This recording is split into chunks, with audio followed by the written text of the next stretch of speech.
información, pero ¿qué pasa con el día después de aquellas personas que tuvieron coronavirus?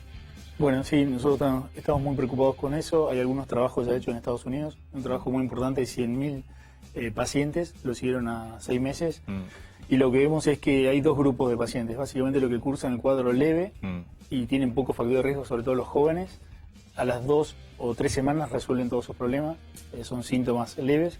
Pero los que estuvieron internados, o sobre todo estuvieron en terapias intensivas, y más aún los que estuvieron ventilados con respirador, estos cuadros pueden durar hasta 2 a 3 meses.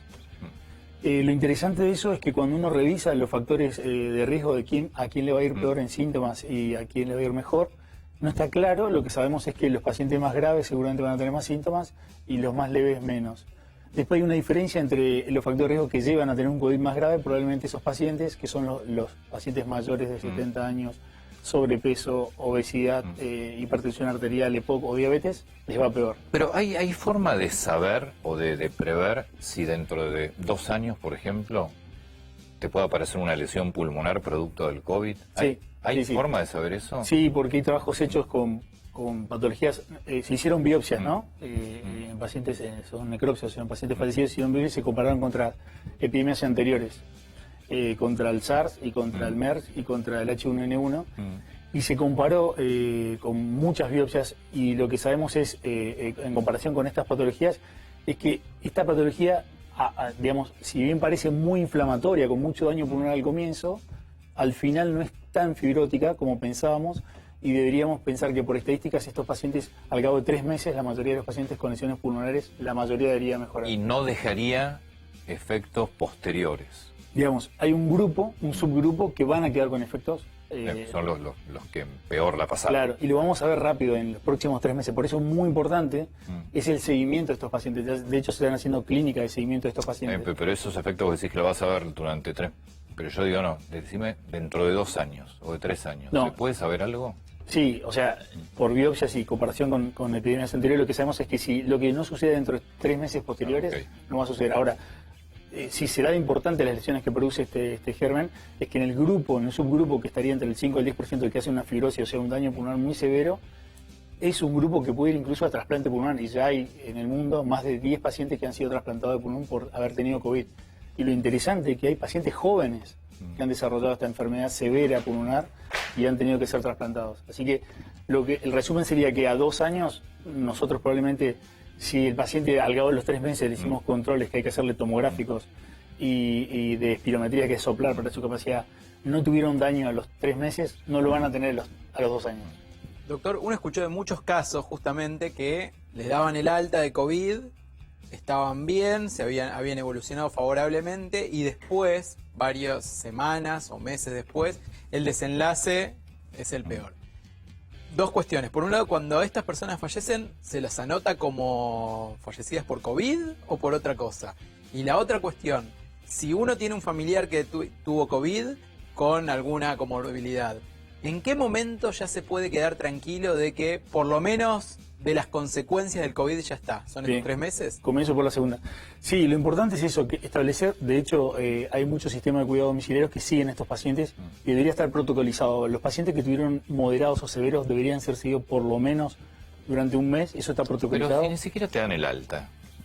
Yo no sé quiénes son esos pacientes que hacen seguimiento, porque la verdad que acá no te dan ni el alta, te dicen 10 días, 15 días y... Claro, esos son los pacientes leves, ¿no?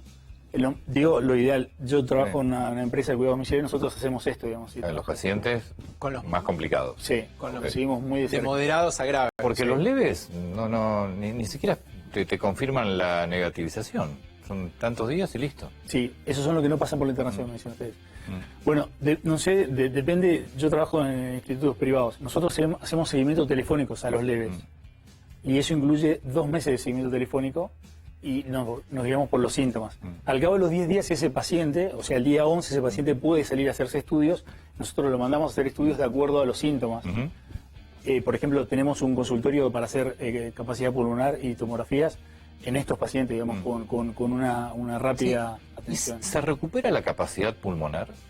Bueno, esa es una buena pregunta. Lo importante es esto, ¿de dónde partimos? O sea, cuando tuvimos el COVID, ¿qué pulmón teníamos? Y ese es el problema que se suscita ahora con el tabaquismo, digamos, sería la pregunta. Sabemos que los pacientes fumadores crónicos, y más los EPOC, que son los que peor les va porque son más susceptibles al cigarrillo, tienen una inflamación previa. Y este virus, en realidad, lo que mata y lo que más lastima es la inflamación y no la infección en sí. O sea, la segunda etapa. Entonces, si teníamos un pulmón inflamado previo y fumábamos durante más de 10 años, más de un paquete por día, probablemente nos va a ir peor. Claramente. ¿Y el que fumó y dejó de fumar? Bueno, esta es una buena oportunidad para dejar de fumar, porque incluso hay un trabajo que no se siguió a largo plazo, se hizo en Francia, que aparentemente los receptores de los famosos AC2, que son donde se tiene predilección este virus, podrían ser parcialmente tapados por la nicotina, que es el tratamiento que se usa para dejar de fumar. Lo que pasa es que la inflamación que produce el cigarrillo, cuando uno deja de fumar, esa inflamación desaparece recién al cabo de los 6 meses. O sea que sería ideal hacerlo, pero estamos en un momento de riesgo. O sea, tiene que entender el fumador que es un riesgo mayor. Es un riesgo mayor y sobre todo el susceptible. Y todo fumador debería hacerse un control ahora que estamos en época de COVID para poder evaluar qué pulmón tiene para el seguimiento posterior. No sé si me va a poder responder esto, pero en algunos países de Europa habían prohibido fumar en la calle porque planteaban que cuando uno fuma, el humo llega un poquito a la zona de los pulmones, lo exhala y puede contagiar a otro. ¿Esto es verdad o no? Sí, nosotros hicimos una recomendación al respecto porque no sé si es tan importante el humo. Lo que es importante es que es un pretexto para que la gente no use barbijo. Uno va por la calle y ve una persona que va fumando y uno lo mira y la mirada de ellos es que no sienten culpa porque creen que está bien. Como fuman, claro, es un pretexto para sacarse el barbijo. Y el problema es sacarse el barbijo. Cada vez ahora sabemos más, ya salieron trabajos nuevos ahora, incluso que el barbijo no solamente es importante, sino el buen barbijo. Ahora estamos viendo que los barbijos de tela que tanto recomendamos... Claro, eso es lo que también te iba a preguntar, porque yo conozco contagios con barbijo. Claro, y está el problema. Claramente, lo más importante que tiene que saber la gente, que hoy ya sabemos algunas cosas que podemos sacar para limpiar, digamos, separar paja del trigo, es el fomite, que es el miedo que teníamos a tocar cosas. Prácticamente no se ha demostrado el contagio por eso, por la computadora, por el celular, por la ropa. Igual yo le meto alcohol a todo. Está bien, pero eso no se ha demostrado, podemos relajarnos. Pero lo que sí se ha demostrado es el contagio en lugares cerrados, donde uno está más de 15 minutos sin barbijo, y con barbijo más de 30 minutos, digamos, en un lugar cerrado. Pero digo, me parece que vamos a tener que volver a lo que al principio dijeron que no, es decir, los barbijos de uso médico son los que hay que tener. Sí, son trabajos, vamos aprendiendo, hay un trabajo nuevo que se debe hacer. Al principio no, hay que dejarlos para el sistema sanitario. La verdad es que los barbijos de tela no sé si sirven mucho. Es una cosa importante de los barbijos es, hay dos tipos de barbijos, ¿no? El barbijo que es el famoso N95, que traje a propósito para que vean. Este es un barbijo de uso médico. Muy pro. Claro, ese es de uso médico, pero está el barbijo que se llama quirúrgico, que es un barbijo que los médicos lo usamos, digamos, descartable. Ese barbijo tiene un tipo de tela especial. Que son de estos, así de color. Exactamente. Sí. Son mucho más protectivos. Pero una cosa importante es que la gente tiene una duración. Claro, tiene una duración. Exactamente. Pero hay una cosa importante, bueno, depende del uso que le dé, pero uno diría que uno debería usarlo no más de un día, digamos. Ok.